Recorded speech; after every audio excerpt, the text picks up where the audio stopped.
साहेब बंदगी भाइयों और बहनों, स्वागत है आपका कबीर आश्रम सूरत यूट्यूब चैनल पर। आज हम जानेंगे कि प्रभु श्री राम ने लक्ष्मण जी का त्याग क्यों किया। क्योंकि जो भाई साया बनकर हर पल श्री राम के साथ रहा, उनकी सेवा की, ऐसी कौन सी मजबूरी थी कि उन्हें अपने प्राण प्रिय लक्ष्मण जैसे भाई को त्यागना पड़ा। तो आइए चलते हैं कहानी की तरफ। बात ऐसी है कि एक दिन काल श्री राम जी से मिलने आया और कहा, मैं आपसे एकांत में मिलना चाहता हूँ, और यदि हमारे बातचीत के दौरान कोई आ जाए तो वह आपके द्वारा मारा जाए। श्री राम ने काल की शर्त मान ली और लक्ष्मण जी को द्वार पर ठहरा कर अंदर काल से बात करने चले गए। दोनों में चर्चा होने लगी। इतने में इधर द्वार पर परशुराम जी आ गए और बोले, मुझे अभी ही श्री राम से मिलना है। लक्ष्मण जी ने कहा, भगवान आप बताएं क्या बात है, मैं आपकी सेवा करने के लिए तैयार हूँ। लेकिन परशुराम जी ने कहा, नहीं, मुझे श्री राम से ही मिलना है, वे ही मेरी समस्या हल कर सकते हैं। तो लक्ष्मण जी ने कहा, भगवान फिर आप 2 घड़ी रुके, अभी भैया आने वाले ही हैं। लेकिन परशुराम जी नहीं माने और बोले, मुझे अभी ही श्री राम से मिलाओ, नहीं तो पूरी अयोध्या को ही उलट दूंगा। फिर लक्ष्मण जी ने सोचा, मेरा ही वध हो जाए, अयोध्या सुरक्षित रहे, और वे श्री राम से मिलने के लिए अंदर गए।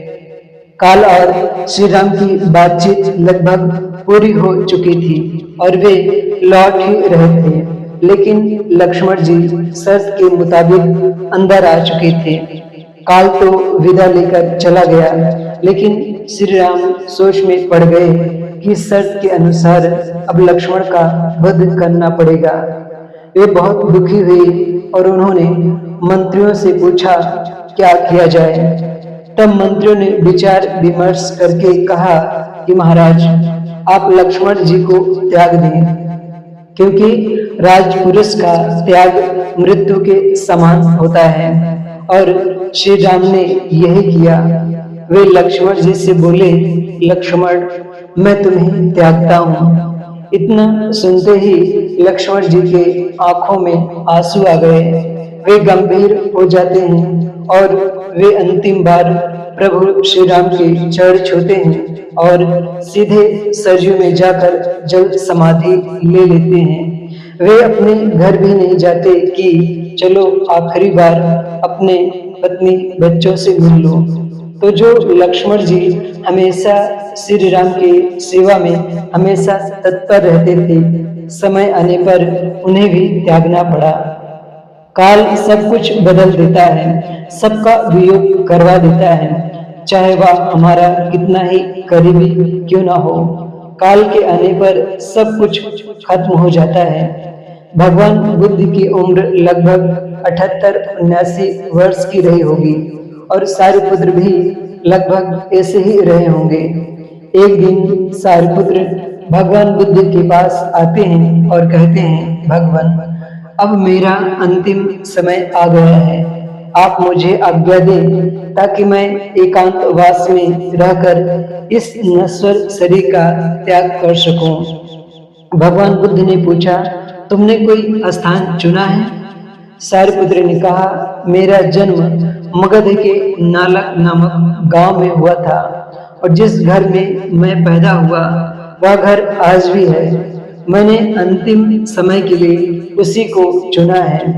तथागत बोले, प्रिय सारिपुत्र, जो अच्छा लगे सो करो। सारिपुत्र भगवान बुद्ध के चरणों में अपना शीश रखकर बोले, जब पहली बार आपसे मिला था तब उस समय मेरे मन में नाना शंकाएं थी, लेकिन आपकी कृपा से अब मैं प्रसन्न हूँ, निर्वाण को पा गया हूँ।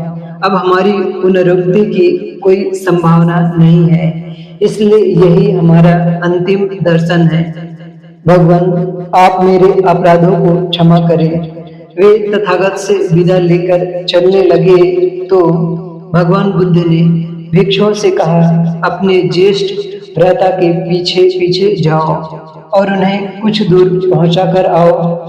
पहली बार भिक्षु समाज भगवान बुद्ध को छोड़कर सारिपुत्र के पीछे गया। अपने गांव पहुंचकर सारिपुत्र ने ठीक उसी कोठरी में जिसने जन्म ग्रहण किया था परिनिर्वाण को प्राप्त हुए। सारिपुत्र का दाह संस्कार किया गया और उनकी अस्थियां भगवान बुद्ध के पास लाई गईं। तब तथागत बोले, भिक्षुओं, वह सबसे अधिक बुद्धिमान था, उसमें संग्रह वृत्ति का लेस भी नहीं था। वह उत्साही और परिश्रमी था, सबका आदर करने वाला था, उसमें रत्ती भर भी अहंकार न था। वह इंद्रियजयी एवं करुणा की मूर्ति था। वह मेरा सबसे प्रिय शिष्य था। भिक्षुओं, निर्वाण प्राप्त करो।